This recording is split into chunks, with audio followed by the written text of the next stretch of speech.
सर्वांना नमस्कार. ह्या चॅनलवर मी मुलांच्या ज्ञानात भर पडेल असे व्हिडिओज अपलोड करणार आहे. जर तुम्ही माझ्या चॅनलला सबस्क्राईब केलं नसेल तर पटकन चॅनलला सबस्क्राईब करा, जेणेकरून यानंतर मी जे काही व्हिडिओज अपलोड करणार आहे त्याचं नोटिफिकेशन तुम्हाला तुमच्या मोबाईलवर येऊन जाईल. चला तर आता आपण प्रॉब्लेम बघूया. आजचा कुठला प्रॉब्लेम आहे तो. पहिला प्रॉब्लेम वाचून घेऊया. Fill the correct numbers so as make the two fractions equivalent. Fill the correct numbers म्हणजे आपल्याला इथं काय करायचं आहे, रिकाम्या जागेवर कुठला नंबर येणार आहे ते आपल्याला शोधायचं आहे. पण मग कुठलाही नंबर येऊन चालणार आहे का? नाही. इकडची लेफ्ट हँड साईडची आणि राईट हँड साईडची बाजू समतुल्य होईल, इक्विव्हॅलंट होईल असाच नंबर आपल्याला इथं शोधायचा आहे. तर नंबर शोधणं एकदम सोपं आहे. एकदम सोप्या पद्धतीने मी तुम्हाला सांगणार आहे की कशा पद्धतीने तुम्हाला नंबर शोधायचा आहे. फक्त तुम्हाला काय फाइंड आउट करायचं आहे, टेबल फाइंड आउट करायचा आहे की 2च्या टेबलमध्ये का 3च्या टेबलमध्ये तो नंबर आहे की 4च्या 5च्या मध्ये कसं फाइंड आउट करायचं. आता हा जो नंबर आहे तो कुठल्या टेबलमध्ये 4 नंबरला आहे. हा जो नंबर आहे तो कुठल्या टेबलमध्ये 4 नंबरला आहे ते आपल्याला फाइंड आउट करायचं आहे. आता आपण 2चा टेबल बघूया. 2च्या टेबलमध्ये 4 नंबरला 8 आहे का? हो आहे. त्याच्यामुळे आपल्याला 3चा टेबल बघायची गरज नाही, 4चा टेबल बघायची गरज नाही. कारण आपल्याला 2च्याच टेबलमध्ये 4 नंबरला 8 हा नंबर मिळालेला आहे. म्हणून सिम्पली काय करायचं फक्त आपल्याला आता 2 9 जर किती येतात ते बघायचं फक्त आपल्याला आता. इथे 9 नंबर आहे ना, म्हणून 2 9 जर किती 18. मग इथं रिकाम्या जागेवर 18 हा नंबर येणार आहे. फक्त आपण काय फाइंड आउट केलं आहे, टेबल. त्याच्यासाठी तुम्हाला टेबल पाठ पाहिजे. टेबल जर लर्न असतील तर तुम्हाला ती संख्या फाइंड आउट करता येणार आहे. टेबल जर लर्न नसतील तर ते लर्न करा. आता आपण तसाच दुसरा प्रॉब्लेम बघूया.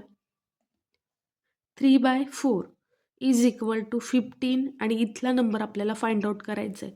तर चला आपण टेबल शोधूया. 2 3 जर 15 येतात का? नाही. 2 3 जर 15 येत नाही. 2 3 जर 6 येतात.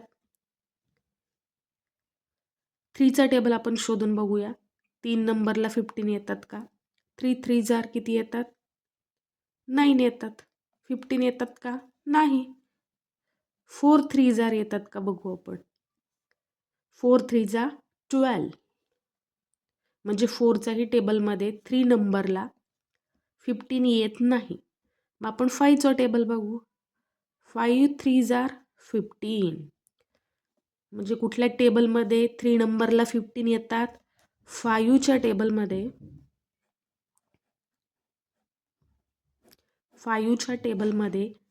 3 नंबरला 15 येतात. आपल्याला काय करायचं आहे, असे प्रॉब्लेम आल्यानंतर आपल्याला फक्त टेबल फाइंड आउट करायचं आहे. कुठल्या टेबलमध्ये 3 नंबरला 15 येतोय, तर 5च्या टेबलमध्ये 3 नंबरला 15 येतोय. तर मग आपल्याला सिम्पली काय करायचं आहे, 5 4 जार किती येतात ते फाइंड आउट करायचं आहे. 5 4 जार 20.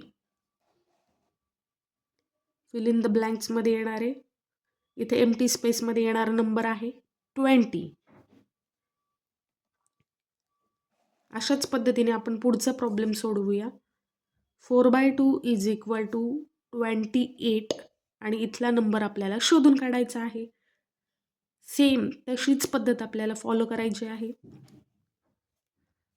कुठल्या टेबलमध्ये 4 नंबरला 28 येत आहेत ते आपल्याला शोधायचं आहे. कुठल्या टेबलमध्ये 4 नंबरला 28 येत आहेत ते शोधायचं आहे. 2च्या टेबलमध्ये 4 नंबरला येतात का 28? नाही. 2 4 जार होतात 8. 3च्या टेबलमध्ये येतात का 4 नंबरला? नाही. 3 4 जार 12. 4च्या टेबलमध्ये येतात का? नाही. 4 4 जार 16. असं करत करत करत आपण 7च्या टेबलपर्यंत पोचलेलो आहोत. 7 4 जार किती येतात? 28. 7 4 जार 28. तुम्हाला 2च्या पण टेबलमध्ये शोधायचं आहे, 3च्या पण टेबलमध्ये शोधायचं आहे, 4च्या, 5च्या, 6च्या, 7च्या. हे असं का की मुलं गोंधळतात. त्यांना कुठल्या टेबलमध्ये ही संख्या येईल हे पटकन शोधता येत नाही किंवा सापडता येत नाही. त्याच्यासाठी मी ही ट्रिक दिली आहे की एक टेबल आपण चेक करून बघायचं आहे. 2च्या टेबलमध्ये 4 नंबरला 24 येतो का?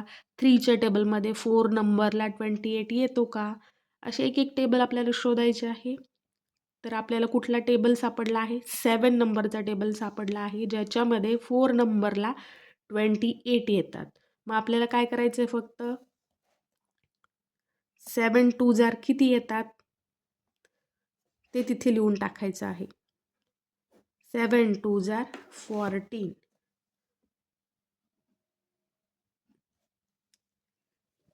आता आपण 4th नंबरचा प्रॉब्लेम बघूया.